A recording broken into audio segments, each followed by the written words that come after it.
Good evening, and welcome again to the Canadian Orthodox Monastery of All Saints of North America. And I want to look again at Matt Spann's production here, really a kind of pejorative against the Orthodox Church. And what strikes me is his lack of knowledge about Orthodoxy and the life of Orthodox Christian people. And sometimes even what I would call a genuine fraud. And I think this fraud occurs quite often in so-called testimonials that Protestants give. Many of these testimonials are sort of a light pornography when they're about themselves. But when they are testifying about their encounters with other religions, I think they outright lie sometimes about it.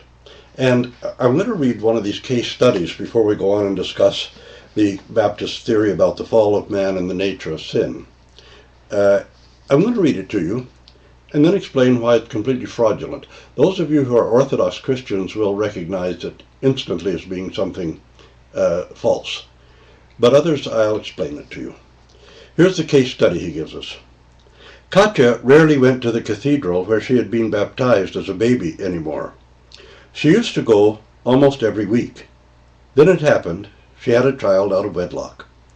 At first she was ashamed and feared what would happen if she walked through the doors of the cathedral again. But she wanted to be forgiven. She wanted to feel that God would still somehow accept her. Somehow she thought if she could just participate in the Eucharist, communion, again, she would feel better. Finally, she went and took the bread and wine.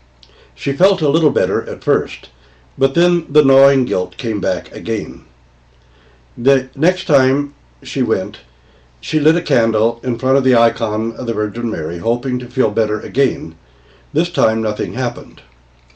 Later she talked with Lucia, a lady who lived in her apartment building and seemed to know a lot about religion.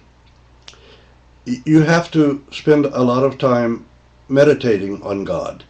You have to become more and more like Him. Then He will accept you and you will know it. Katya didn't doubt Lucia's word, but she did wonder if anybody had ever really done this and knew that they were accepted by God. Yes, some people have made it, but they didn't know till they died and were in heaven. Others didn't make it in this life, but were accepted by God at some time after they had died. Katya lost hope.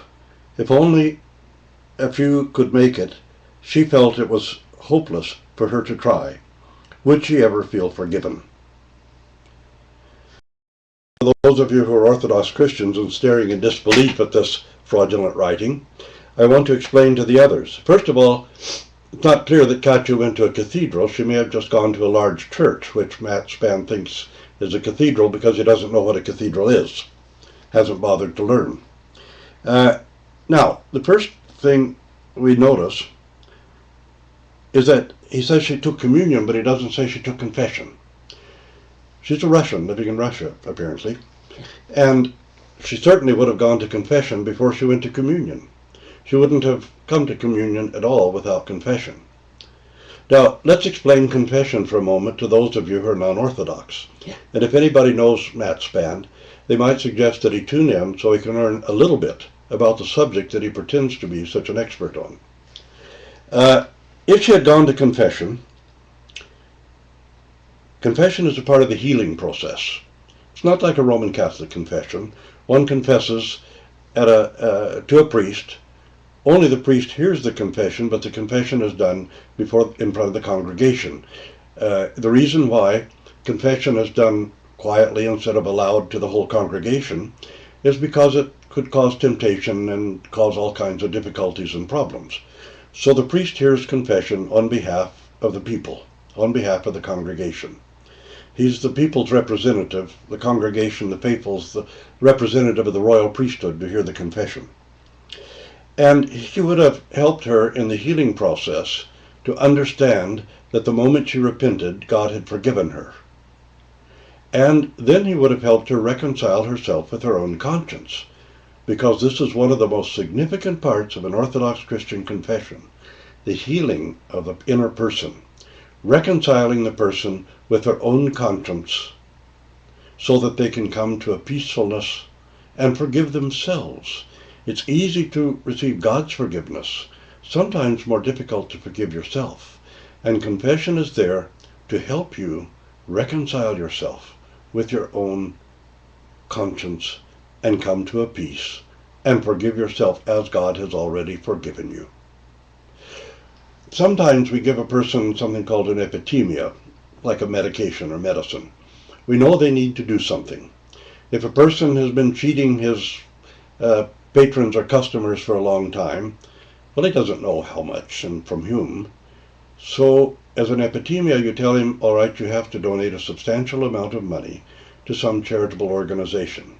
Here in North America, we don't care whether it's the Red Cross or the Salvation Army or an orphanage in Chile or an orphanage in Jerusalem, someplace where Orthodox Christians have orphanages, in Mexico or some Project Mexico or something. In order to help them clean themselves and clear their conscience and come to accord with their own conscience, because God has already forgiven them the moment they repented. Now, if the prayer at the end of confession says, "My spiritual child, I, an unworthy sinner, have no power on earth to forgive sin, but God alone has such power.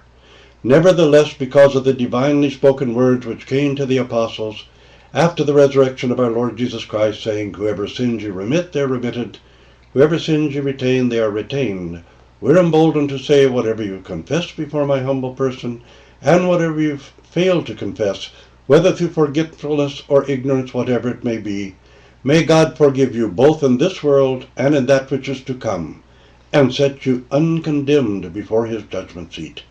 Have no further care of the sins of which you've repented, but depart in peace.